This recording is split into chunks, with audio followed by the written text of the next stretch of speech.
आदाब दोस्तों, मैं Mohammed Khalid the strong signal में आपका स्वागत है। दोस्तों, आज बातचीत करते हैं जम्मू कश्मीर की गवर्नमेंट की। जम्मू कश्मीर की गवर्नमेंट के अंदर उमर अब्दुल्ला चीफ मिनिस्टर साहब ने एक बयान दिया है। उस बयान में उन्होंने क्लियरली कहा है कि हम जम्मू कश्मीर की कैबिनेट को एक्सटेंड करने जा रहे हैं या रीशफलिंग करने जा रहे हैं। ये दो चीज़ों में से कौन सी चीज़ होने जा रही है? कहीं पर हम सोशल मीडिया प्लेटफॉर्म्स के ऊपर ये भी देख रहे हैं कि खबरें ये भी चल रही हैं कि रीशफलिंग होने जा रही है।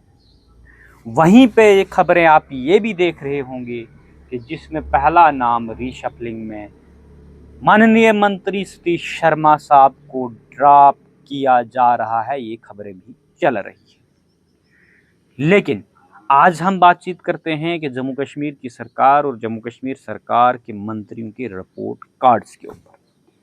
हम पैरेलली आपको एक एक मंत्री का रिपोर्ट कार्ड बताएंगे। लेकिन सबसे पहले जिस मंत्री को ड्रॉप किया जा रहा है, जिस मंत्री का अभी कैरियर बनना स्टार्ट हो गया था, जिस मंत्री को ये अपॉर्चुनिटी मिली थी कि उसके पास 2 साल थे, 2 साल में वो कुछ नया बदलाव करता। और फिर एनसी सरकार की बात करें, जो एनसी सरकार जिसको वोट दिया गया था कि एनसी सरकार अब एब्रोगेशन ऑफ 370 के बाद नया बदलाव जम्मू कश्मीर में लाएगी।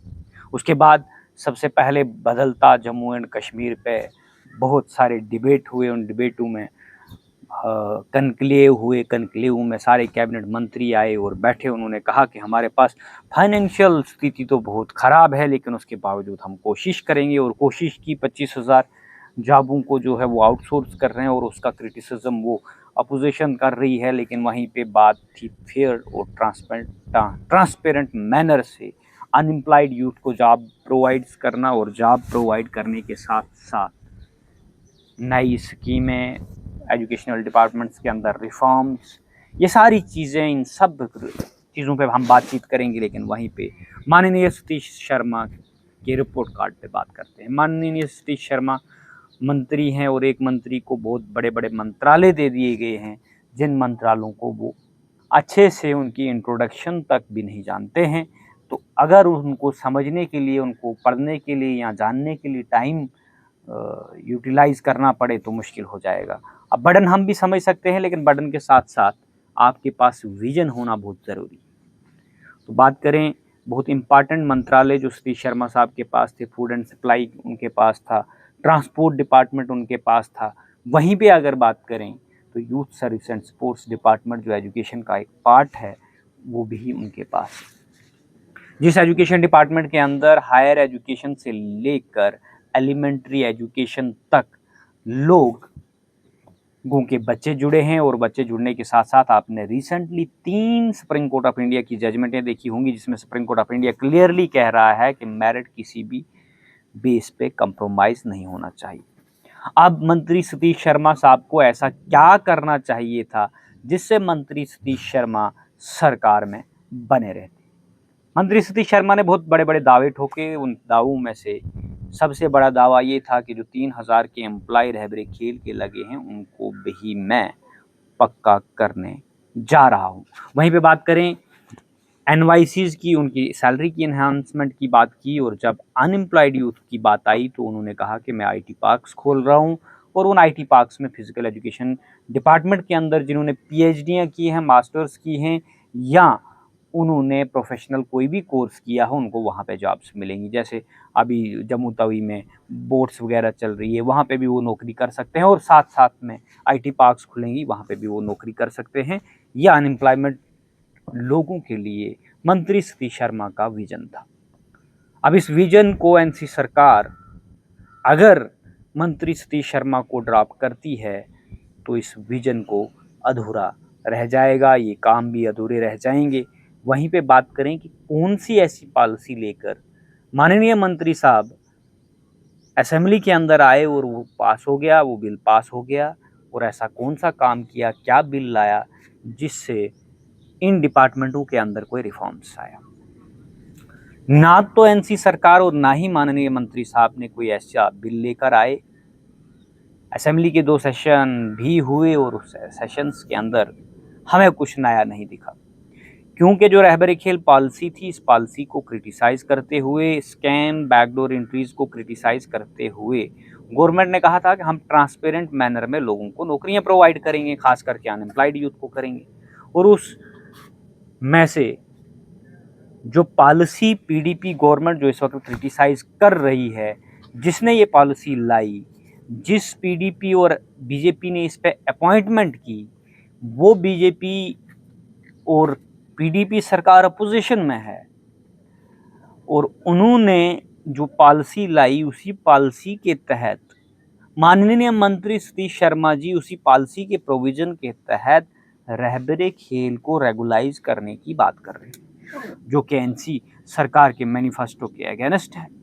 लेकिन उसके बावजूद वो कह रहे हैं, अब अगर वो कह रहे हैं कि इसको माननीय उमर अब्दुल्ला साहब कंसेंट देकर रहबरे खेल को रेगुलाइज करेंगे, एनवाईसी कांग्रेस के कम्युनिटी बेसिस पे वॉलंटरी ये लोग सर्विस प्रोवाइड करेंगे। क्या सर्विस प्रोवाइड करेंगे? बच्चों को अवेयर करेंगे कि आपका फंडामेंटल राइट है, राइट टू एजुकेशन। बच्चों को अवेयर करेंगे, लोगों को अवेयर करेंगे, यानी घर घर जाके जैसे सेल्समैन काम करता था, ऐसे वॉलंटरी एनवाईसी वाले भी काम करेंगे जिन लोगों को अपॉइंट किया। पीडीपी की सरकार आई, वहीदुर रहमान परा साहब आज भी एमएलए हैं। इन्होंने क्या किया कि इन लोगों को, ये किसी डिपार्टमेंट के अंदर नहीं आते थे और जो जम्मू कश्मीर में किसी भी डिपार्टमेंट के अंदर नहीं आए, जिसको कोई भी क्वालिफिकेशन नहीं होगी, तो उसके लिए sports council of Jammu and Kashmir है। ये मैं क्यों कह रहा हूँ? आप स्पोर्ट्स काउंसिल का जो रिकॉर्ड है वो आपके सामने है, क्या चल रहा है स्पोर्ट्स काउंसिल के अंदर। तो एनवाईसीज को भी वहाँ ला के रख दिया। अब स्पोर्ट्स काउंसिल खुद youth service and sports department के अंतर्गत काम कर रहा है। अब बात यहाँ पे आके रुकती है कि माननीय सतीश शर्मा जी ने ऐसा कौन सा रिफॉर्म्स लाया स्पोर्ट्स डिपार्टमेंट के अंदर, ऐसी कौन सी पॉलिसी लाई जो पिछली सरकारों ने नहीं की। माननीय मंत्री साहब के पास ये मौका भी था, जो 2023 में 2024 में एक ड्राफ्ट बना, सर्विस रूल बने, रिक्रूटमेंट रूल, सर्विस रूल तो नहीं बने, रिक्रूटमेंट रूल बने, जो फिजिकल एजुकेशन टीचर्स के लिए हैं या लेक्चरर्स के लिए हैं। वो एजुकेशन के बेसिस पे ही उनको रिक्रूट तो उनको, चलो रिक्रूटमेंट रूल हैं उनके, लेकिन सर्विस रूल नहीं हैं गेस्टेड पोस्ट के, वो फाइनलाइज नहीं हुए, रिक्रूटमेंट रूल फाइनलाइज नहीं हुए। और ये क्यों नहीं हुए? SO12 फाइनलाइज हुआ शर्मद हफीज़ के टाइम पे, गवर्नर के टाइम पे, लेकिन ये रूल नहीं हुए। वहीं पे माननीय मंत्री साहब के पास पूरा टाइम था, जहां पर सुप्रीम कोर्ट ऑफ इंडिया ने 3 जजमेंटें दी थी और उसमें क्लियरली कहा था मेरिट कंप्रोमाइज़ नहीं होगी, प्रमोशन प्लस नई रिक्रूटमेंट या रेगुलाइजेशन जो भी होना था वो on the basis of written test, teacher eligibility test implement करते हुए एनसीटी ने, गवर्नमेंट ऑफ इंडिया ने, जो एनसीटी है, NCT national council for teacher education जो है, उन्होंने भी अपने एफिडेविट में सुप्रीम कोर्ट ऑफ इंडिया में कहा कि यहाँ पे कोई भी व्यक्ति एग्जेम्प्टेड नहीं है। तो माननीय मंत्री साहब बड़े अच्छे से एक पॉलिसी फ्रेम करके असेंबली में ला सकते थे, बिल को पास करवा सकते थे कि हम इस वे से रहबरे खेल को रेगुलाइज करने जा रहे हैं, हम इस वे से, अगर ये पॉलिसी में ये लैक्यूनाज थे, लीगल लैक्यूनाज, हम इनको दूर कर रहे हैं। मंत्री साहब के पास ये भी पूरा टाइम था कि वो रिक्रूटमेंट रूल को फाइनलाइज करके उनको भी कानूनी अमली जामा स्टैट्यूटरी रूल बना सकते थे। उनके पास रिविजिट करने का SO12 को भी वो रिविजिट करके स्पोर्ट्स डिपार्टमेंट के अंदर कैटेगराइजेशन गेम्स एंड स्पोर्ट्स का कर सकते थे। लेकिन माननीय मंत्री साहब के पास जब कोई व्यक्ति जाता है, वो कहते हैं मुझे जुमा 4 दिन हो गए, तो वो रास्ता दिखा देते हैं। वहाँ पहले उस्मान वानी साहब थे उनके OSD और अब हैं सरताज साहब, तो उनका रास्ता दिखा देते हैं, क्योंकि खुद डिपार्टमेंट की नॉलेज कोई भी मंत्री साहब नहीं रखना चाहता है। अब मंत्री साहब ने 2 साल में अचीव क्या किया? ना तो रूल फाइनलाइज हुए, ना कोई पॉलिसी आई। उसके बावजूद जो छोटे मोटे काम होते हैं, या आप बात कर लेंगे स्टेडियम्स देने की या मैराथन करवाने की, तो ये सरकार ही मैराथन की है, ये अपोजिशन का कहना है। तो मैराथन बहुत ज़्यादा पार्टिसिपेशन, अब जम्मू कश्मीर के अंदर स्पोर्ट्स डिपार्टमेंट तो सिर्फ ये रह गया है कि पार्टिसिपेशन स्कूल लेवल पे होना चाहिए। वो पार्टिसिपेशन भी बहुत ज़्यादा है और वही पार्टिसिपेशन जहाँ पे माननीय मंत्री साहब कहते हैं कि अब कोचों का काम रहबरे खेल करेंगे जब वो उनको परमानेंट करेगा। कोच भी नहीं लगाने हैं, यानी स्पोर्ट्स डिपार्टमेंट को प्रमोट करने के लिए नुज़रत गुल बहुत सही है। वो कह रही है कि मेडल सबसे ज़्यादा कैसे आने चाहिए, जो जिस गेम को वो होस्ट करेंगे उसमें वो डायरेक्ट गोल्ड बांटेंगे, सिल्वर ब्रॉन्ज देते ही नहीं है जम्मू कश्मीर के अंदर जो होस्ट होती हैं गेमें, जैसे पेंसिक स्लॉट को लेकर। तो ब्यूरोक्रेटों को भी अच्छा लगता है जब मेडल मिलते हैं। बाकी जो मेजर गेम है, खो खो, कबड्डी, क्रिकेट, ये सब बकवास गेमें हैं। इन गेमों के अंदर अगर आप पार्टिसिपेशन भी करने जाओगे तो आप स्टेट लेवल का कंपटीशन ही आपकी टीमें हार जाती हैं। तो क्या करना है ऐसे स्पोर्ट्स को जहाँ पे आपकी टीम इम्प्रूव नहीं कर सकती है। तो स्पोर्ट्स को बढ़ावा देना है स्कूल लेवल तक, कंपटीशन तक। तो ऐसे ऐसे रिफॉर्म्स 2 साल में आप भी नहीं एक्सपेक्ट कर सकते थे। इससे पहले भी सरकारें आई, उन्होंने भी यही किया। अब माननीय मंत्री श्री शर्मा जी ने क्या गलत किया, एनसी सरकार उसको ड्रॉप करने जा रही है। तो ये सारी चीज़ें हैं, लेकिन माननीय मंत्री ने एक काम तो ज़रूर कर दिया है। एज ए कैबिनेट मंत्री जो उसकी इम्प्रूवमेंट हो सकती थी, जो चीज़ें वो कर जाता, तो कल वो किसी बीजेपी के नेता का भी कैरियर खा सकता था, बीजेपी में आकर सीएम का चेहरा भी बन सकता था, क्योंकि मंत्री था। लेकिन मंत्री साहब ने 3 डिस्ट्रिक्टों को चमकाया है, अपनी कॉन्स्टिट्यूंसी के लोगों का काम किया है। वहाँ पे केंद्रीय विद्यालय दिए, वहाँ पे सिंथेटिक ट्रैक दिए और सांबा में भी दिया, कठुआ में भी दिया। अच्छा स्पोर्ट्स का इंफ्रास्ट्रक्चर जो है वो दे दिया। अब माननीय मंत्री साहब को अगली बार कहाँ से इलेक्शन लड़ना पड़ेगा, पहले तो इंडिपेंडेंट लड़ा है, ये अब वो डिसाइड करेंगे। लेकिन क्या उमर अब्दुल्ला सरकार अगर सतीश शर्मा को ड्रॉप करती है तो कोई डैमेज और लॉस हो सकता है या नहीं। लेकिन वहीं पे अटकलें लगाई जा रही है, जहां पे डिप्टी सीएम सुरेंद्र चौधरी की क्वालिफिकेशन सिर्फ ये थी कि उसने रविंद्र रैना को हटा दिया था मैदान से। तो अगर उसको ये क्वालिफिकेशन थी, उसके बाद अब जितने भी एमएलएज हैं वो सारे नाराज़ हैं कैबिनेट मंत्री सुरेंद्र चौधरी साहब से। तो क्या एनसी गवर्नमेंट उसको भी हटाएगी? अगर उसको हटा दिया तो क्या एनसी गवर्नमेंट रहेगी या अपोजिशन में आ जाएगी?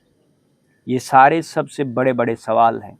वहीं पे जब हम सोशल मीडिया के ऊपर पत्रकारों को बात करते देखते हैं तो हमें लगता है कि उमर अब्दुल्ला साहब ये डिसीजन लेने जा रहे थे, लेकिन इसको ये डिसीजन शायद जम्मू कश्मीर के पत्रकार नहीं लेने देंगे, क्योंकि ऐसा प्रेशर बना देंगे, ऐसी बातचीत करेंगे वो कि सरकार गिर जाएगी। और इसी डर में उमर अब्दुल्ला सरकार ना तो एक्सटेंशन कर पाएगी और ना ही जम्मू कश्मीर का जितना ओवरबर्डन मिनिस्टर सकीना इतू साहिबा के ऊपर है, डिपार्टमेंटों का, या डिप्टी सुरेंद्र चौधरी साहब के पास है। फिर आप अगर चीफ मिनिस्टर साहब की बात करें तो एक तो चीफ मिनिस्ट्री है, दूसरा फाइनेंस डिपार्टमेंट है, उसके बाद और इतने डिपार्टमेंट अपने पास रख दिए हैं, रेवेन्यू हो गया, और बहुत सारे डिपार्टमेंट हैं जिनके ऊपर इफेक्टिवली कोई भी काम नहीं कर पा रहे।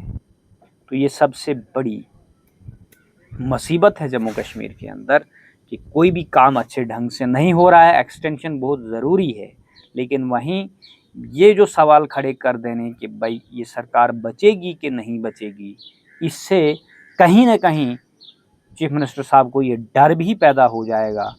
तो जो मंत्री मंत्रालय के अंदर हैं वही रहेंगे, तो नए भी नहीं बनेंगे।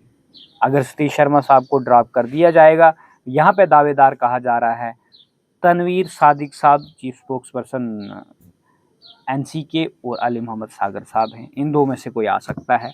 और नई एक्सटेंशन अगर होगी तो पहले के जो मंत्री हैं, जो मंत्री में लॉ विभाग भी संभाल रहे थे, बहुत सारे मंत्री हैं, तो उन मंत्रियों को बनाया जाएगा या नए लोगों को बनाया जाएगा। गुरेजी साहब हैं वहाँ पे, मीर सैफुल्ला साहब हैं, और भी बहुत लोग दावेदार हैं। क्या उनको कोई मंत्रालय मिलेगा, अब ये आने वाला वक्त ही तय करेगा। आप फर्दर अपडेट के लिए जुड़े रहिए द स्ट्रांग चैनल के साथ। धन्यवाद।